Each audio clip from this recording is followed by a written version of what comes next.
ഓം നമോ നാരായണായ. ഓം നമോ നാരായണായ. ഓം നമോ നാരായണായ. ഓം നമോ നാരായണായ. ഓം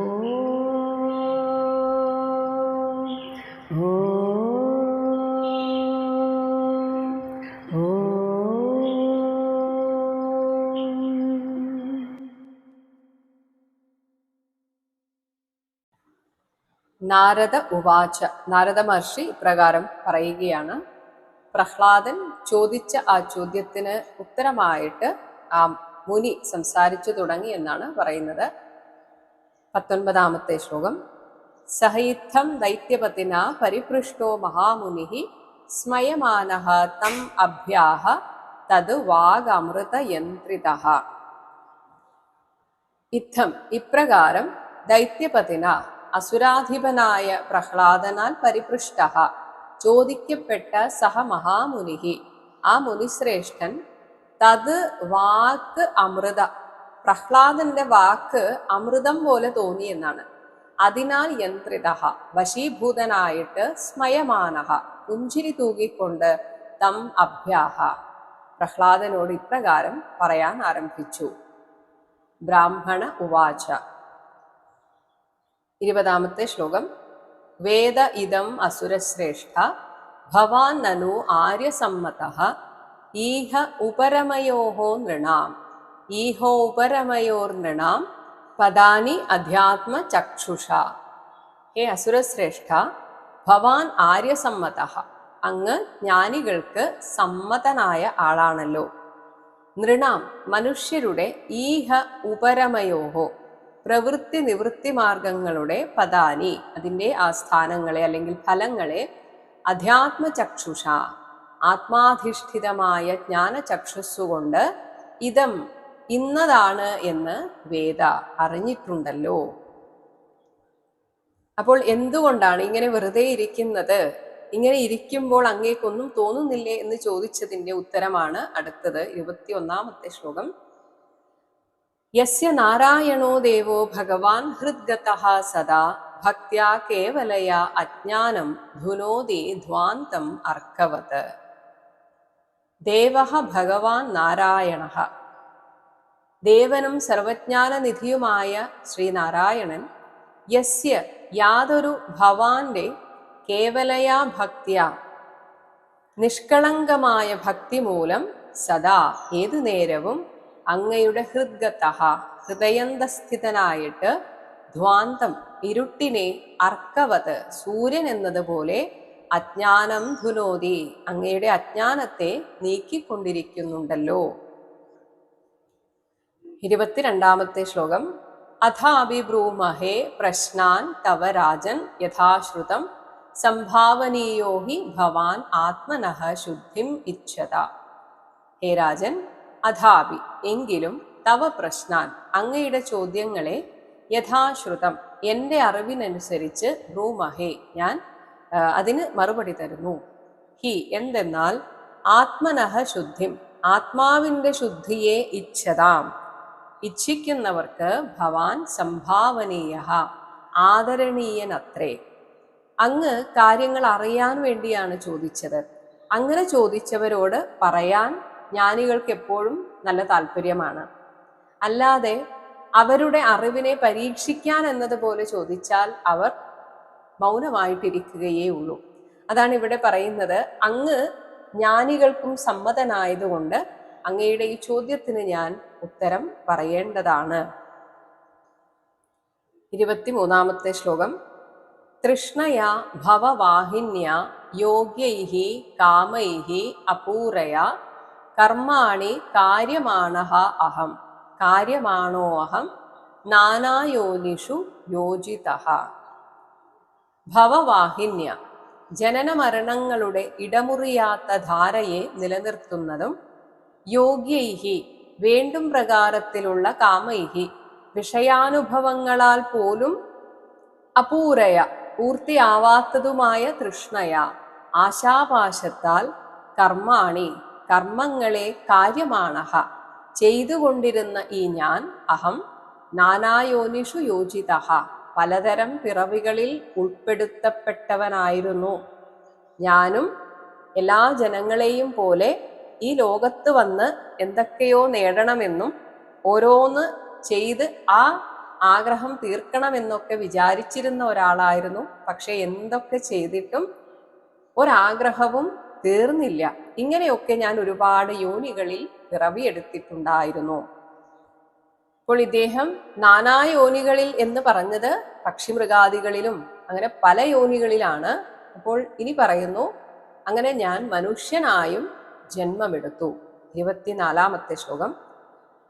യദൃച്ഛയാ ലോകമിമം പ്രാപിതഃ കർമ്മഭിഃ ഭ്രമൻ സ്വർഗ അപവർഗയോഃ ദ്വാരം തിരശ്ചാം പുനഃ അസ്യ ച. കർമ്മഭിഃ ഭ്രമൻ, കർമ്മങ്ങളാൽ നാനായോനികളിൽ ചുറ്റി അലഞ്ഞിരുന്ന ഞാൻ യദൃച്ഛയാ ദൈവഗത്യ ഇമം ലോകം, ഈ മർത്യലോകത്തിലേക്ക് ഞാൻ പ്രാപിതഃ. അതായത് പക്ഷികൾക്കൊരു ലോകം വേറെയാണ്.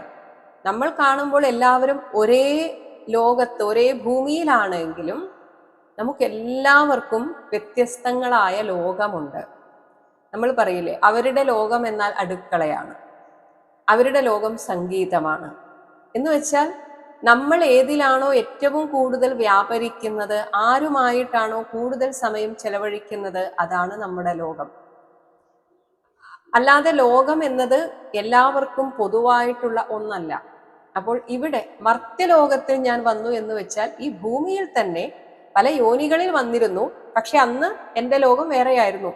മൃഗമായി ജനിച്ചപ്പോൾ മൃഗലോകമായിരുന്നു, പക്ഷിയായി ജനിച്ചപ്പോൾ പക്ഷികളുടെ ലോകമായിരുന്നു. ഇപ്പോൾ മർത്യനായി ജനിച്ചപ്പോൾ മനുഷ്യരുടെ ലോകത്തേക്ക് ഞാൻ വന്നു. അയം, ഈ മർത്യലോകം, സ്വർഗ അപവർഗയോഹോ, സ്വർഗത്തിൻ്റെയും മോക്ഷത്തിൻ്റെയും തിരശ്ചാൻ, പക്ഷിമൃഗാദി ജീവികളുടെയും പുനഃ അസ്യച്ച ദ്വാരം, വീണ്ടും ഇതിൻ്റെ തന്നെയും ഇടനിലയാണ്.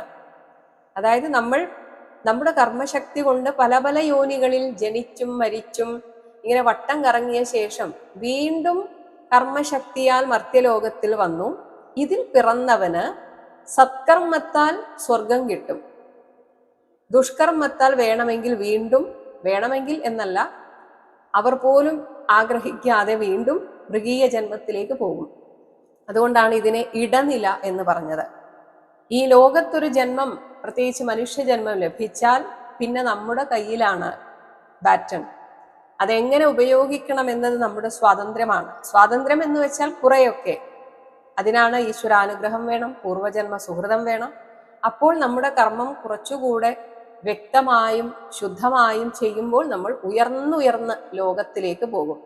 എന്നാൽ അഹങ്കാരം കൊണ്ട് നീച പ്രവൃത്തികൾ ചെയ്താൽ നീച ലോകങ്ങളിലേക്ക്, മൃഗീയ ലോകങ്ങളിലേക്ക് വീണ്ടും പോകുന്നതാണ്. എന്നാൽ മനുഷ്യജന്മം ലഭിച്ചതിന് ശേഷം ഈ ലോകത്തിലുള്ള ആളുകളെ കണ്ടതിൽ നിന്ന് ഒരു കാര്യം താൻ മനസ്സിലാക്കി എന്നാണ് ഈ യോഗി പറയുന്നത്. 25-ാമത്തെ ശ്ലോകം.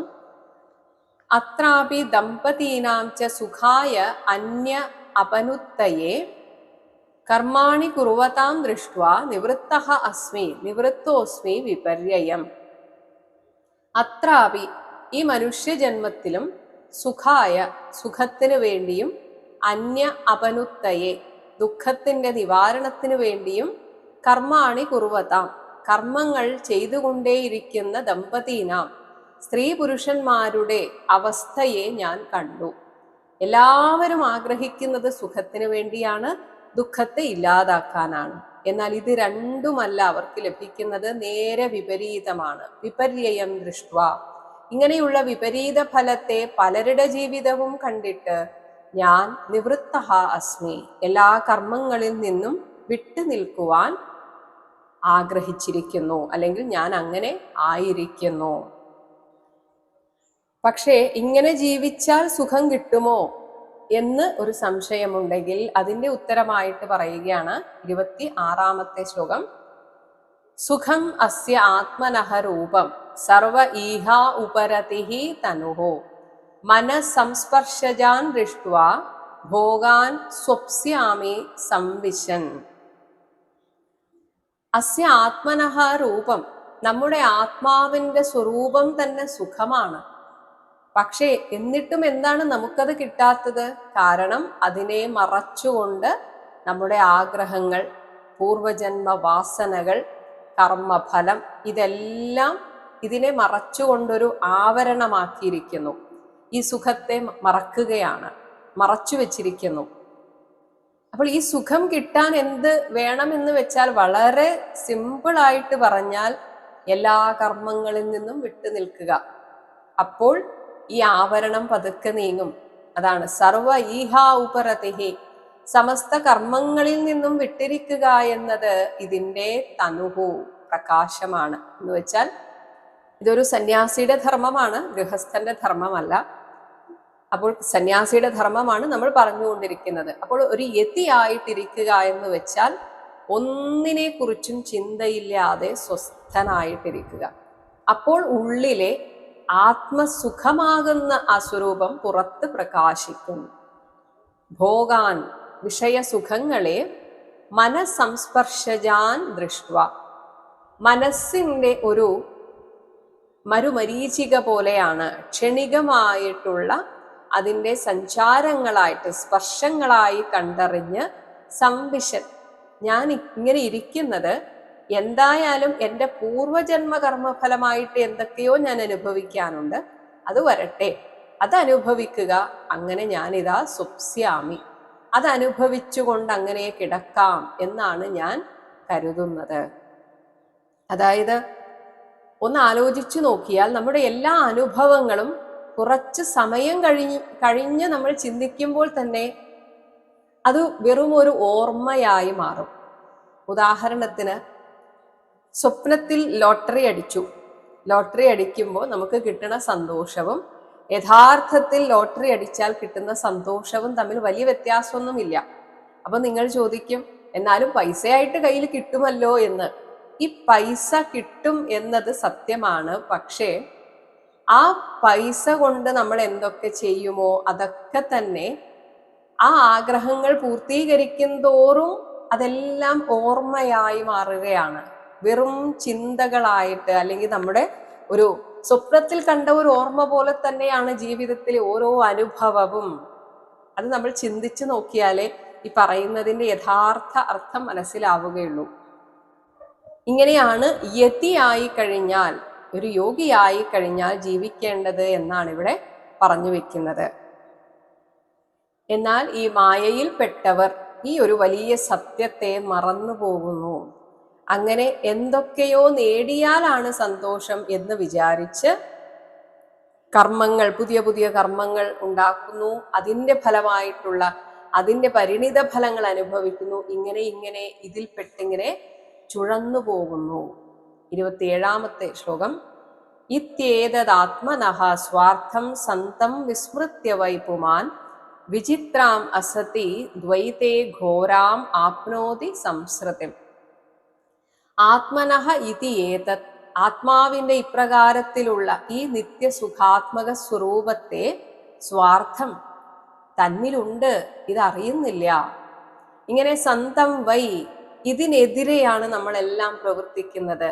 ഇങ്ങനെ തൻ്റെ ഉള്ളിൽ പരമപുരുഷാർത്ഥമായി നിലകൊള്ളുന്നതിനെതിരെ വിസ്മൃത്യ, നമ്മൾ അതിനെ പൂർണ്ണമായി വിസ്മരിച്ചിട്ട് ഞാൻ എന്നത് ഒരു വ്യക്തിയാണെന്നും എനിക്കിവിടെ ഒരുപാട് ഉത്തരവാദിത്തങ്ങളുണ്ട് എന്നൊക്കെ വിചാരിച്ച് പുമാൻ, മനുഷ്യൻ, അസതി ദ്വൈതേ, ഇവിടെ നിന്ന് ഉണ്ടായി മറയുന്ന ഈ ദ്വൈത പ്രപഞ്ചത്തിൽ വിചിത്രാം ഘോര സംസൃതിം ജനിമൃതി പരമ്പരയെ ആപ്നോതി, പ്രാപിക്കുന്നു. ഒരു കർമ്മം ചെയ്താൽ ഇതുകൊണ്ട് നിർത്താമെന്ന് വിചാരിക്കും, പക്ഷെ സാധിക്കില്ല. പഠിച്ചു കഴിഞ്ഞാൽ ഇതോടുകൂടെ സ്വസ്ഥമായി ജോലി ചെയ്ത് ജീവിക്കാമെന്ന് വിചാരിക്കും, സമ്മതിക്കില്ല. വിവാഹം എന്ന അടുത്ത ഒരു പാതയിലേക്ക് നമ്മൾ പോകേണ്ടതുണ്ട്. വിവാഹം കഴിഞ്ഞാൽ സ്വസ്ഥയാകാം എന്ന് വിചാരിക്കും, സാധിക്കില്ല. കുട്ടികൾ ഉണ്ടായാൽ അതിൻ്റെ ഉത്തരവാദിത്വം, കുട്ടികളില്ലെങ്കിൽ അതിൻ്റെ ദുഃഖം. ഇത് രണ്ടിലേതിലെങ്കിലും നമ്മൾ കുടുങ്ങിപ്പോകും. ഇനി അതെല്ലാം കഴിഞ്ഞ് സ്വസ്ഥമാകാമെന്ന് വിചാരിച്ചാലും നടക്കില്ല. കാരണം അവരോടുള്ള ആശാപാശത്താൽ ജീവിതകാലം മുഴുവൻ അവരുടെ പ്രശ്നങ്ങൾ, പിന്നെ അവരുടെ പ്രശ്നങ്ങളായി നമ്മുടെ പ്രശ്നങ്ങൾ, കുട്ടികളുടെ പ്രശ്നങ്ങളായി പിന്നെ രക്ഷിതാക്കളുടെ പ്രശ്നങ്ങൾ. അവർക്ക് സ്വന്തമായിട്ട് വലിയ പ്രശ്നമൊന്നും ഉണ്ടാവില്ല, പക്ഷെ കുട്ടികളുടെ പ്രശ്നമെല്ലാം സ്വന്തം പ്രശ്നങ്ങളാക്കി അങ്ങനെ അങ്ങ് മരിച്ചു പോകുന്നു. അവനവനെ വിസ്മരിക്കുന്നതാണ് നമ്മുടെ ദുഃഖത്തിന് കാരണം എന്ന് പറഞ്ഞിട്ട് ഏതുപോലെ എന്ന് ഒരു ഉദാഹരണം പറയുന്നു. 28ാമത്തെ ശ്ലോകം. ജലം തദുദ്ഭവൈഹി ഛന്നം ഹിത്വാ അജ്ഞഃ ജലകാമ്യയ മൃഗതൃഷ്ണാം ഉപാധാവേത് യഥാ അന്യത്ര അർത്ഥദൃക്സ്വതഃ. യഥാ ഏതുവിധം, അജ്ഞഃ അറിവില്ലാത്തവൻ, തദുദ്ഭവൈഹി ജലത്തിൽ നിന്ന് തന്നെ ഉണ്ടാകുന്ന പായലുകളാൽ ഛന്നം മറയ്ക്കപ്പെട്ട ജലം ജലത്തെ ഹിത്വ ഉപേക്ഷിച്ചിട്ട് ജലകാമ്യയ വെള്ളം കുടിക്കണം എന്ന ആഗ്രഹത്തോടെ മൃഗതൃഷ്ണ വെള്ളം തീരെയില്ലാത്ത എന്നാൽ വെള്ളമുണ്ട് എന്ന് പെട്ടെന്ന് തോന്നിപ്പിക്കുന്ന, നല്ല വെയിലുണ്ടാകുമ്പോൾ ദൂരെ വെള്ളമുണ്ട് എന്ന് തോന്നിപ്പിക്കുന്ന അതിനെയാണ് മരീചിക എന്ന് പറയുന്നത്. ആ മരീചികയെ ലക്ഷ്യമാക്കി ഉപാധാവേത് പാഞ്ഞു പോകുന്നുവോ അതുപ്രകാരം അന്യത്ര ആത്മസ്വരൂപമല്ലാത്തതിൽ അർത്ഥദൃക്ക് പുരുഷാർത്ഥത്തെ കണ്ടുകൊണ്ടിരിക്കുന്നു.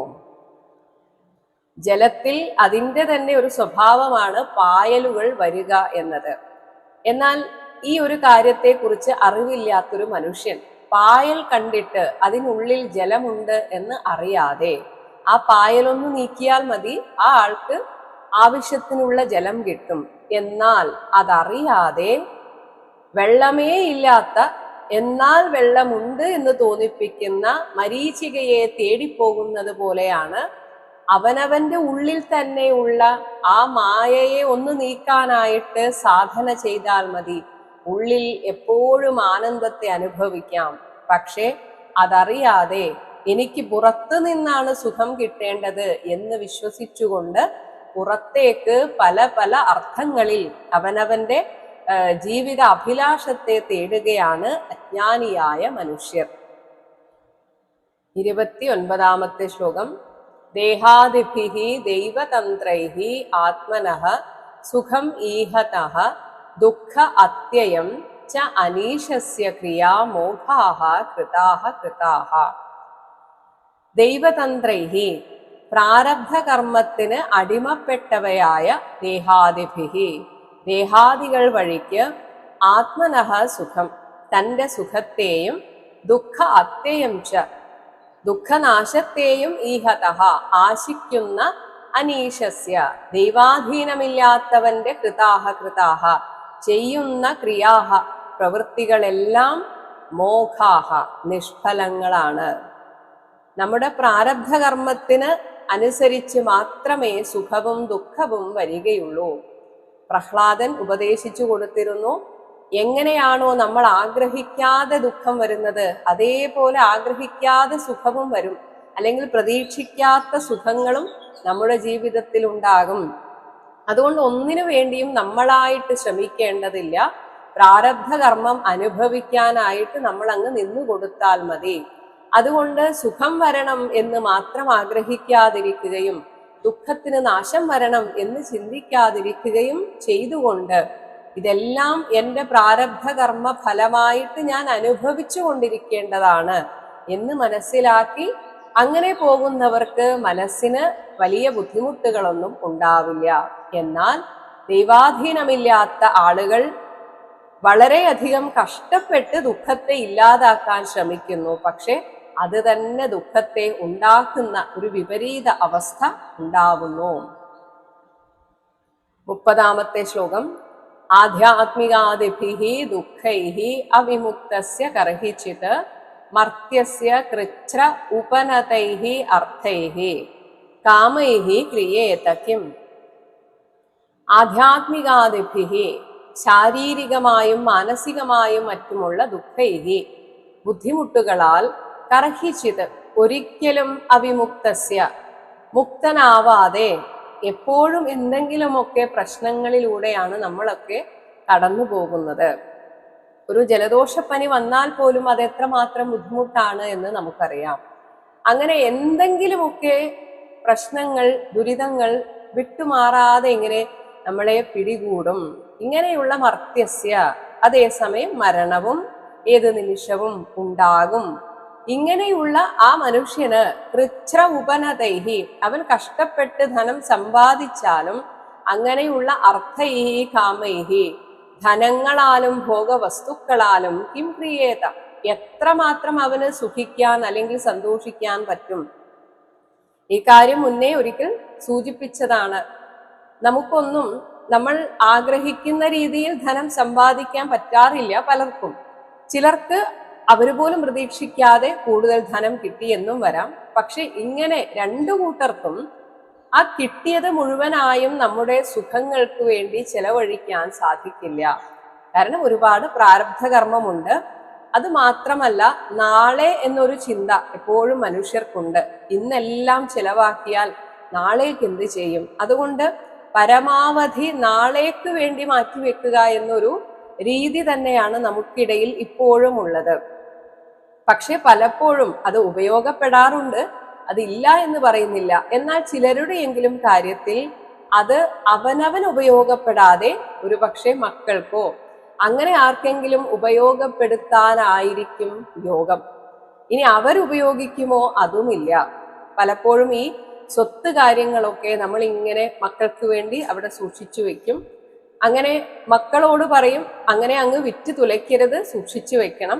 അവരും സൂക്ഷിച്ചു വെക്കും. ഇങ്ങനെ എല്ലാവരും സൂക്ഷിച്ചു വെക്കുകയാണ് ചെയ്യുന്നത്. എന്നാൽ ഇനി ഈ ധനം കൊണ്ട് തന്നെ എന്തുമാത്രം സുഖമാണ് നമുക്ക് കിട്ടാൻ പോകുന്നത്? ധനം കൊടുത്ത് കിട്ടുന്ന സുഖത്തിനും ഒരു പരിധിയുണ്ട് എന്നും പറയുകയാണ്. 31 ശ്ലോകം. പശ്യാമി ധനിനാം ക്ലേശം ലുബ്ധാനാം അജിതാത്മനാം ഭയാത് അലബ്ധ നിദ്രാണാം സർവതഃ അഭിവിശങ്കിനാം. ഇനി ഒരു പക്ഷേ പണം കിട്ടി എന്ന് തന്നെ വിചാരിക്കുക. പക്ഷെ അവർ ലുബ്ധികളാണെങ്കിൽ, ലോഭികൾ, ഇനിയും വേണം, ഈ കിട്ടിയത് ചിലവാക്കാതെ അവിടെ വെച്ചിട്ട് ഇനിയും വേണം, ഇനിയും വേണം എന്ന് ചിന്തിക്കുക.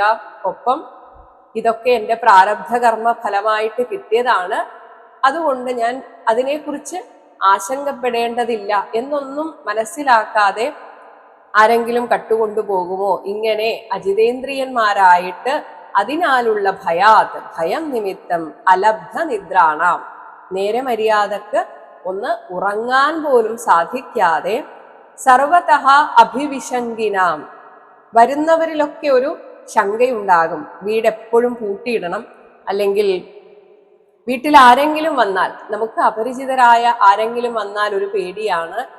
അപ്പൊ ഇങ്ങനെ എല്ലാവരിലും ആശങ്ക വെച്ച് പുലർത്തുന്നവരുമായ ധനിനാം ക്ലേശം, ധനികന്മാരുടെ കഷ്ടപ്പാടും ഞാൻ കാണാറുണ്ട് എന്ന് ഈ യതിയാണ് പറയുന്നത്. ഞാൻ കാണുന്നുണ്ട്. 32 ശ്ലോകം. രാജതഃ ചോരതഃ ശത്രോഹോ സ്വജനാത് പശുപക്ഷിതഃ അർത്ഥിഭ്യഃ കാലതഃ സ്വസ്മാത് നിത്യം പ്രാണാർത്ഥവത് ഭയം. രാജതഃ, രാജാവിൽ നിന്ന് ഭയമുണ്ടാകും. അതായത് ടാക്സ് കൂട്ടുക, ഇങ്ങനെയൊക്കെ അധികാരികൾ ചെയ്താൽ നമുക്കൊന്നും ചെയ്യാൻ പറ്റില്ല, കൊടുത്തേ പറ്റുള്ളൂ. അതുപോലെ കള്ളന്മാരെ ഭയമാണ്. പണം കയ്യിലുണ്ടെങ്കിൽ കള്ളന്മാരെ ഭയക്കണം. ചോരതഃ. ഇനി ശത്രോഹോ, ശത്രുക്കൾ ഏത് വിധേനയും എന്നിൽ നിന്ന് ഇത് തട്ടിപ്പറിക്കാൻ ശ്രമിക്കുമോ, അങ്ങനെ ശത്രുക്കളെ ഭയക്കുന്നു. ഇനി സ്വജനാത്, ബന്ധുവർഗത്തിലുള്ളവർ, ഇവന്റെ കയ്യിൽ പണമുണ്ട്, അപ്പോൾ സഹായം ചോദിച്ചു ചെന്നാൽ കിട്ടും എന്ന് വിചാരിച്ച് സ്വന്തം ബന്ധുക്കൾ ഇങ്ങനെ വന്നുകൊണ്ടേയിരിക്കുമോ, അതും ഒരു പേടിയാണ്. ഇനി പശുപക്ഷിതഃ, മൃഗങ്ങളിൽ നിന്നും പക്ഷികളിൽ നിന്നും, അർത്ഥിഭ്യഃ, യാചകന്മാരിൽ നിന്നും, കാലതഃ, അതായത് ഇത് കൃഷിക്കാരുമായി ബന്ധപ്പെട്ട് പറയുകയാണ്. കാലാവസ്ഥ മോശമായാൽ നല്ല കൃഷി ഇറക്കിയവർക്കൊക്കെ പേടിയാണ്. ഇനി അവനവനെ തന്നെ പേടിയാണ്. സുസ്മാത്, അത് പല രീതിയിലുമാകാം. അവനവന് എന്തെങ്കിലും ഒരു അസുഖം വന്നാൽ തീർന്നു, അതോടെ ആ കെട്ടിവെച്ചതും സൂക്ഷിച്ചു വെച്ചതും ഒക്കെ അങ്ങ് പോകും. ഇങ്ങനെ പ്രാണാർത്ഥവത് ഭയം, ജീവനും സ്വത്തുമുള്ളവർക്ക് ഭയം അവരുടെ കൂടപ്പിറപ്പ് പോലെ നിത്യം എപ്പോഴും ഉണ്ടാകും. 33 ശ്ലോകം. ശോക മോഹ ഭയ ക്രോധ രാഗ ക്ലൈവ്യ ശ്രമാദയഃ യന്മൂലാഃ സ്യുഃ നൃണാം ജഹ്യാത് സ്പൃഹാം പ്രാണാർത്ഥയോഃ ബുധഃ. ശോകം, ദുഃഖം, മോഹം എന്നാൽ ഈ ലോകം സത്യം എന്ന ഒരു ഭ്രമം, ഭയം, ക്രോധം, രാഗം എല്ലാറ്റിനോടുമുള്ള ആസക്തി, അല്ലെങ്കിൽ എൻ്റെ ജീവിതത്തിൽ ഇങ്ങനെയൊക്കെ വരണം എന്ന ആ ഒരു ആഗ്രഹവും രാഗമാണ്. അതുപോലെ ക്ലൈബ്യം, ഒരു ധീരതയില്ലായ്മ. പിന്നെ ശ്രമാദയ, തളർച്ച മുതലായവ. നൃണാം, മനുഷ്യർക്ക്. യന്മൂലാഹ, യാതൊന്നു കാരണമായി ഉണ്ടാകുമോ. സ്യുഹു, പ്രാണ അർത്ഥയോഹോ, അങ്ങനെയുള്ള ആ ജീവിതത്തോടും ധനത്തോടുമുള്ള സ്പൃഹാം, ആഗ്രഹത്തെ. ബുധഃ ജഹ്യാത്, അറിവുള്ളവൻ വിട്ടുകളയണം. അതായത് ഇത് വേണമെന്ന് ശഠിക്കാതിരിക്കുക. എന്നാൽ ഭഗവാനെ മുറുകെ പിടിച്ചാൽ ഭഗവാൻ നമുക്കൊരു ഉറപ്പ് തന്നിട്ടുണ്ട്. യോഗക്ഷേമം വഹാമ്യഹം. നിങ്ങൾക്ക് എത്രത്തോളം ധനമുണ്ടെങ്കിൽ അത്യാവശ്യം നന്നായി ജീവിക്കാൻ പറ്റുമോ അത് ഞാൻ ഉറപ്പു തരുന്നു എന്ന് ഭഗവാൻ പറഞ്ഞിട്ടുണ്ട്. അപ്പൊ നമ്മൾ സർവ്വതും ഭഗവാനെ സമർപ്പിച്ച് ജീവിച്ചാൽ ഏതെങ്കിലുമൊക്കെ വിധത്തിൽ നമുക്ക് വേണ്ടത് മാത്രം, അങ്ങനെയേ പറയുന്നുള്ളൂ. അല്ലാതെ നിങ്ങളെ ഞാൻ കോടീശ്വരനാക്കാം എന്നൊന്നും ഭഗവാൻ പറയുന്നില്ല. വേണ്ടത്, മുട്ടില്ലാതെ ജീവിക്കാനുള്ളത് ഭഗവാൻ തന്നുകൊള്ളും. അപ്പോൾ ആ ഒരു വിശ്വാസത്തിൽ, ഉറപ്പിൽ ബാക്കി സമയം സാധന ചെയ്ത് ജീവിക്കുന്നതാണ് ഏറ്റവും നല്ലത്. അല്ലാതെ പണം വേണം, പണം സമ്പാദിക്കണം, അത് സൂക്ഷിച്ചു വെക്കണം, അതിനെക്കുറിച്ച് തന്നെ ചിന്തിക്കുക, അതെങ്ങനെ എനിക്ക് ഇരട്ടിച്ച് കിട്ടും, ഇങ്ങനെയൊക്കെ നമ്മൾ ഇതിൻ്റെ പുറകെ പോയാൽ ഈ അർത്ഥമുള്ള മനുഷ്യ ജീവിതം വ്യർത്ഥമായി പോകും. അങ്ങനെ ആവാതിരിക്കണമെങ്കിൽ ജീവിച്ചിരിക്കുന്നത് സന്തോഷം എന്ന് കരുതാം. പക്ഷേ എനിക്കിനിയും എന്തൊക്കെയോ നേടണം എന്ന ആ ഒരു ആസക്തിയെ വിട്ടിട്ട് ആ ഉള്ള സമയത്ത് എത്രത്തോളം ഭഗവാനിൽ മനസ്സു വയ്ക്കാൻ സാധിക്കുമോ അങ്ങനെ ജീവിക്കാൻ പണ്ഡിതന്മാർ, അതായത് അറിവുള്ളവർ, ഭഗവാനിലുള്ള ആ ആഗ്രഹമാണ് ഏറ്റവും ശ്രേഷ്ഠമായിട്ടുള്ളത്, ഭഗവാനെ വേണമെന്ന ആഗ്രഹമാണ് ശ്രേഷ്ഠമായിട്ടുള്ളത് എന്ന് ചിന്തിച്ചുറപ്പിച്ച് അങ്ങനെ സുഖമായി ജീവിക്കാൻ പരിശീലിക്കണം എന്നാണ് ഇവിടെ അയതി പറഞ്ഞു വെക്കുന്നത്.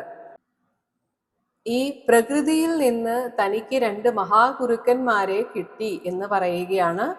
അത് ഒന്ന് തേനീച്ചയും മറ്റൊന്ന് പെരുമ്പാമ്പുമാണ്. 34-ാമത്തെ ശ്ലോകം.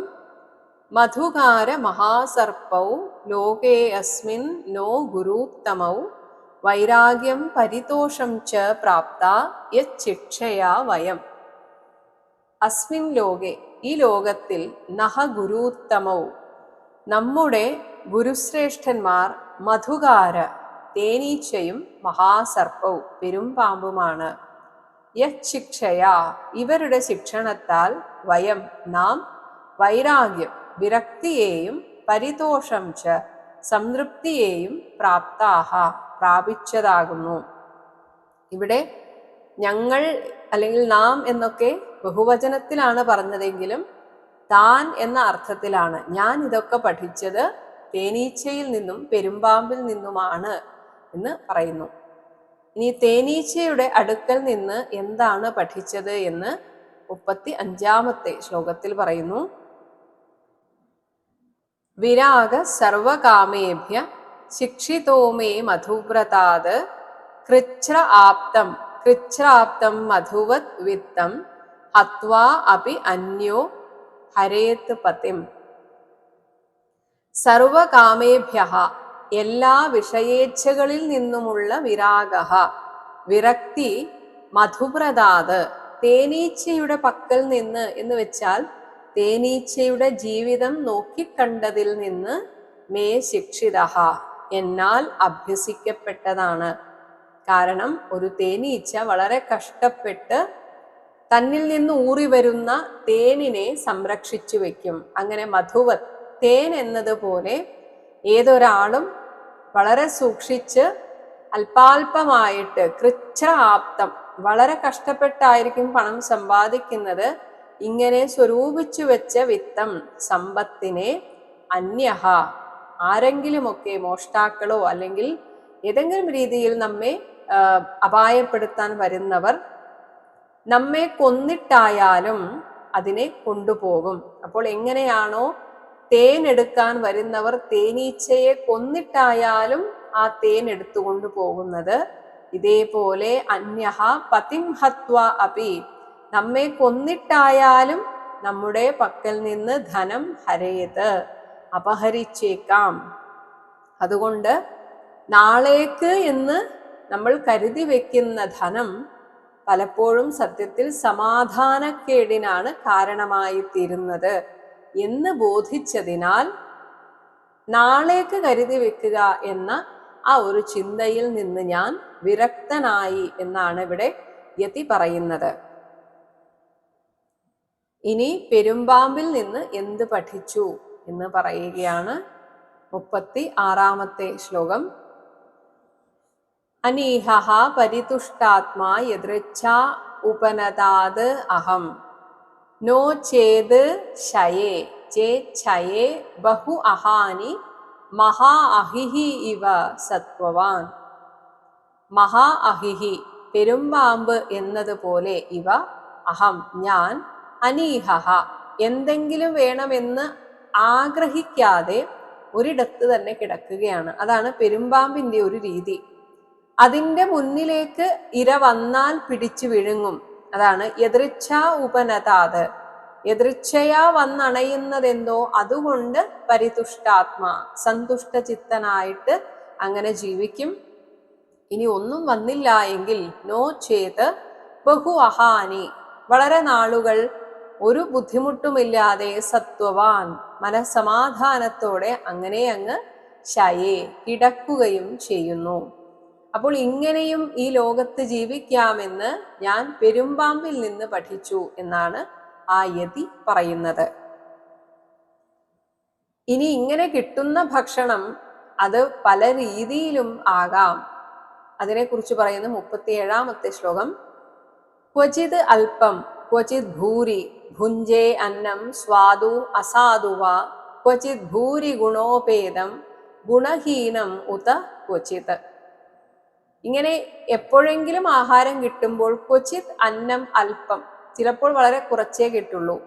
എന്നാൽ ചിലപ്പോൾ ക്വചിത് ഭൂരി, ചിലപ്പോൾ അധികമായേക്കാം, വേണ്ടതിലും അധികമായേക്കാം. ചില ഭക്ഷണം ക്വചിത് സാധു, നല്ല രസമുള്ളത് നല്ല രുചിയുള്ളതാകാം. എന്നാൽ ചിലപ്പോൾ വാ അസ്വാദു, രുചിയില്ലാത്തതാകാം. ക്വചിത് ചില നേരത്ത് ഗുണഹീനം, ഒരു ഗുണം ഒന്നുമില്ലാത്തതായിരിക്കാം, പഴകിയതാകാം. ഇനി എന്തായാലും ഉത ഭുഞ്ചെ ഞാനത് ഭക്ഷിക്കാറുണ്ട്. അതിൻ്റെ ഗുണമോ രുചിയോ എത്ര ഉണ്ട് ഇതൊന്നും ഞാൻ നോക്കാറില്ല. 38-ാമത്തെ ശ്ലോകം. ശ്രദ്ധയാ ഉപാഹൃതം ക്വാപി കദാചിത് മാനവർജിതം ഭുഞ്ചേ ഭുക്ത്വാ അധ കസ്മിൻശ്ചിത് ദിവാനക്തം യദൃച്ഛയാ.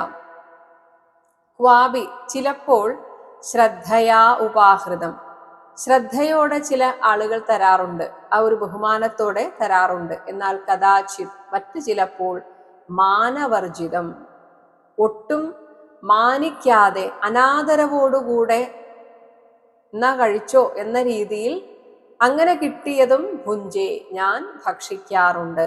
ആളുകൾ എങ്ങനെ തരുന്നു എന്നൊന്നും ഞാൻ നോക്കാറില്ല.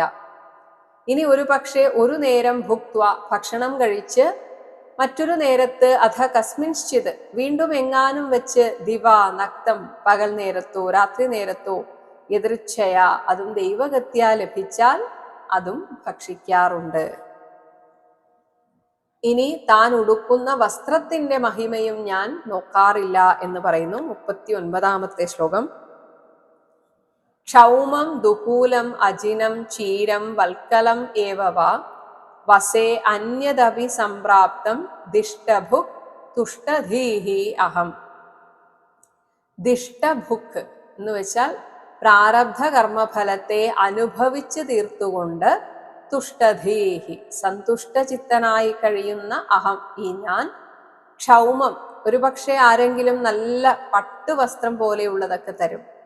ഇനി അതായാലും ദുകൂലം സാധാരണ വസ്ത്രമായാലും, ഇനി ഒരു പക്ഷേ ചീരം കീറത്തുണിയായാലും, ഇനി ഒരു പക്ഷേ അജിനം അതായത് മാൻതോല് പോലെയുള്ള ആ തോൽ വസ്ത്രമായാലും, വൽക്കലം ഏവവ മരവുരി തന്നെ ആയിരുന്നാലും, ഇനി ഒന്നുമില്ലെങ്കിലും, അന്യതപി കിട്ടിയാലും കൊള്ളാം ഇല്ലെങ്കിലും എന്തായാലും സംപ്രാപ്തം വസേ കിട്ടിയതിനെ ഞാൻ ഉടുക്കുന്നു. ഇനി ചില സമയത്ത് ആളുകൾ കൊണ്ടുപോയി സത്കരിക്കും, അപ്പോൾ നല്ല മുറിയിലൊക്കെ കിടക്കാൻ പറ്റും. എന്നാൽ ചില സമയത്ത് ഇതൊന്നും ഉണ്ടാവില്ല, രണ്ടും ഞാൻ ഒരുപോലെ സ്വീകരിക്കുന്നു എന്ന് പറയുകയാണ് 40-ാമത്തെ ശ്ലോകം. ക്വചിത് ശയേ ധരോപസ്ഥേ തൃണ പർണ അശ്മ ഭസ്മസു ക്വചിത് പ്രാസാദപര്യങ്കേ കശിപൗ വാ പരേച്ഛയാ. ക്വചിത് ചിലപ്പോൾ ധരോപസ്ഥേ, ധര ഭൂമിയിൽ വെറും നിലത്ത് കിടക്കും. ചിലപ്പോൾ പുല്ല് കിട്ടിയെന്ന് വരാം, അങ്ങനെ തൃണം പുല്ലിൽ കിടക്കും. ചിലപ്പോൾ ഇലകൾ അങ്ങനെ വിരിച്ച് അങ്ങനെ കിടക്കും, പർണം. അശ്മം ചിലപ്പോൾ വെറും നിലത്ത് കല്ലും മുള്ളും ഒക്കെ ഉള്ള ആ ഒരു നിലത്തായിരിക്കാം. അല്ലെങ്കിൽ ഭസ്മസു ശ്മശാനത്തിൽ കിടന്നുറങ്ങിയിട്ടുണ്ട്. ഇങ്ങനെയൊക്കെ ശയേ കിടന്നുറങ്ങുന്നു.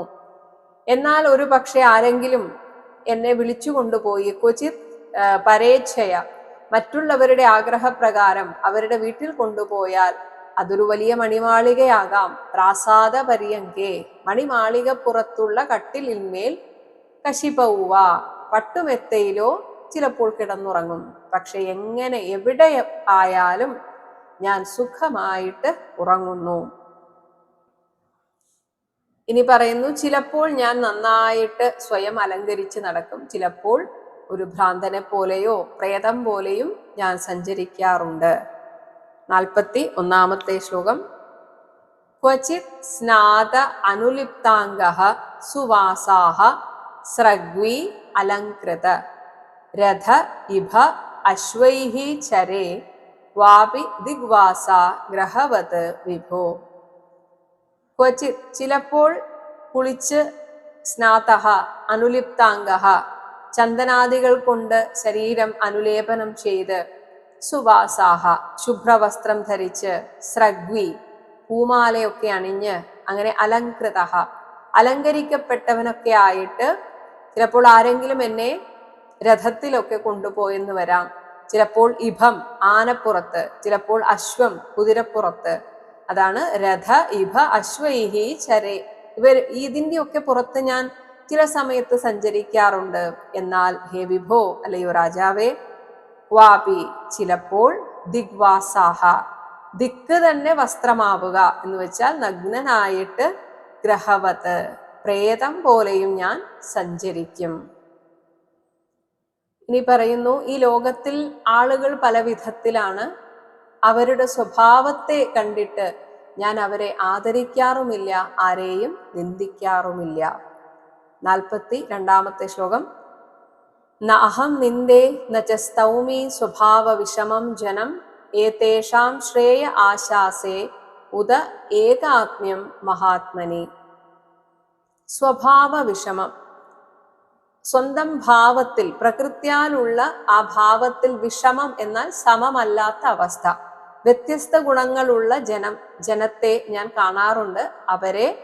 ആരെയും ഞാൻ നല്ല ഗുണങ്ങളുള്ളവരെ സ്തുതിക്കുന്നുമില്ല. ന സ്തൗമി ഇനി എന്തെങ്കിലും മോശം ഗുണമുള്ളവരെ നനിന്ദെ ഞാൻ നിന്ദിക്കാറുമില്ല. എന്നാൽ ഇവരുടെയൊക്കെ ഉള്ളിൽ കുടികൊള്ളുന്ന ആ ചൈതന്യത്തെ ഞാൻ ആശംസിക്കാറുണ്ട്. ഏതേഷാം ശ്രേയഃ ഉത മഹാത്മനി അവരുടെ ശ്രേയസ്സിനെയും അതിനു പുറമെ പരമാത്മാവിൽ ഏകാത്മ്യം ഏകീഭാവത്തെയും ഞാൻ ആശാസേ അവർക്ക് ആശംസിച്ചു കൊണ്ടിരിക്കാറുണ്ട്. ഇനി ഇങ്ങനെ വിരക്തനാകാനായിട്ട് നമ്മുടെ മനസ്സിനെ ഈ പ്രകൃതിയിൽ സൃഷ്ടി ഉണ്ടായതിൻ്റെ നേർ വിപരീത ക്രമത്തിൽ ഓരോന്നിലേക്ക് ലയിപ്പിക്കണമെന്ന് പറയുകയാണ്. 43-44 ശ്ലോകങ്ങൾ.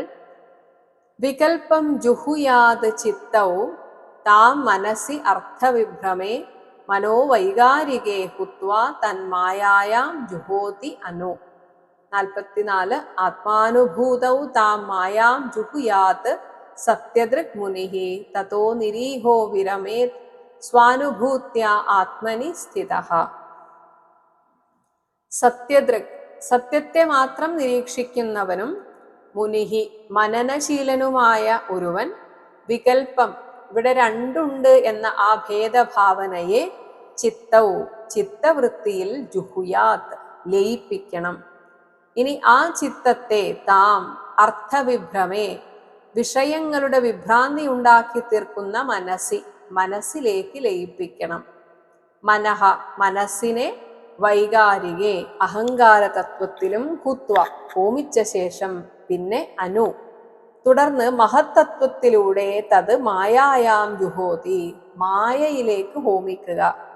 താം മായാം ഈ മായയെ ആത്മാനുഭൂതവും തന്നിൽ ഉറച്ചിരിക്കുന്ന ആ ഈശ്വര ചൈതന്യത്തിലേക്ക് ജുഹുയാത് ഹോമിക്കുക. തതഃ അനന്തരം സ്വാനുഭൂത്യ ആത്മസാക്ഷാത്കാരത്തിലൂടെ ആത്മനി സ്ഥിതഃ ആത്മസ്വരൂപത്തിൽ സ്ഥിതനായിട്ട് നിരീഹഃ നിഷ്ക്രിയനായി ഭവിച്ച് എല്ലാറ്റിൽ നിന്നും ഉപരമേത് വിരമിച്ചുകൊള്ളണം. 45-ാമത്തെ ശ്ലോകം. സ്വാത്മവൃത്തം മയാ ഇത്തം തേ സുഗുപ്തമഭിവർണിതം വ്യഭേദം ലോകശാസ്ത്രാഭ്യാം ഭവാൻ ഹി ഭഗവത് പരഃ. ലോകശാസ്ത്രാഭ്യാം വ്യഭേദം, ലോകത്തിന്റെ കണ്ണിൽ അവരിൽ നിന്ന് ഞാൻ വ്യത്യസ്തനാണ്. ഇങ്ങനെയുള്ള എൻ്റെ സ്വാത്മവൃത്തം, എൻ്റെ ആത്മകഥ, ഇത്തം സുഗുപ്തമഭി ഇത് എല്ലാവരോടും അങ്ങനെ പറയാവുന്നതല്ല, എങ്കിലും ഞാനിത് അങ്ങയോട് പറയാൻ കാരണം തേ മയാ വർണ്ണിതം ഹി ഭവാൻ ഭഗവത് പരഃ അങ്ങ് വലിയ ഭാഗവതോത്തമനായതുകൊണ്ടാണ് ഞാനിത് അങ്ങയോട് പറഞ്ഞത്. നാരദ ഉവാച. 46-ാമത്തെ ശ്ലോകം. ധർമ്മം പാരമഹംസ്യം വൈ മുനേഃ ശ്രുത്വാ അസുരേശ്വരഃ പൂജയിത്വാ തതഃ പ്രീത ആമന്ത്ര്യ പ്രയയൗ ഗൃഹം. ഇങ്ങനെ അസുരേശ്വരഃ ആ പ്രഹ്ലാദൻ മുനേഹെ ആ മുനിയിൽ നിന്ന് പാരമഹംസ്യം പരമഹംസന്മാരെ സംബന്ധിച്ചതായ ധർമ്മം ശ്രുത്വാ വൈ ഈ യതിധർമ്മത്തെ കേട്ട് ധരിച്ച ശേഷം പ്രീതഃ സന്തുഷ്ടനായി ആ മുനിയെ പൂജിച്ച് അവിടെ നിന്ന് ആമന്ത്ര്യ വിടവാങ്ങി തതഃ ഗൃഹം പ്രയയൗ തൻ്റെ സ്വഭവനത്തിലേക്ക് യാത്ര തിരിച്ചു. ഇത് ശ്രീമദ്ഭാഗവതേ മഹാപുരാണേ സപ്തമസ്കന്ധേ യുധിഷ്ഠിര നാരദ സംവാദേ യതിധർമ്മേ 13-ോ അധ്യായഃ. സർവത്ര ഗോവിന്ദ നാമ സങ്കീർത്തനം ഗോവിന്ദ ഗോവിന്ദ. ഹരേ രാമ ഹരേ രാമ ഹരേ രാമ രാമ ഹരേ കൃഷ്ണ ഹരേ കൃഷ്ണ ഹരേ കൃഷ്ണ കൃഷ്ണ ഹരേ രാമ ഹരേ രാമ ഹരേ രാമ രാമ ഹരേ കൃഷ്ണ ഹരേ കൃഷ്ണ ഹരേ കൃഷ്ണ കൃഷ്ണ ഹരേ രാമ രാമ ഹരേ കൃഷ്ണ കൃഷ്ണ ഹരേ രാമ രാമ ഹരേ കൃഷ്ണ കൃഷ്ണ.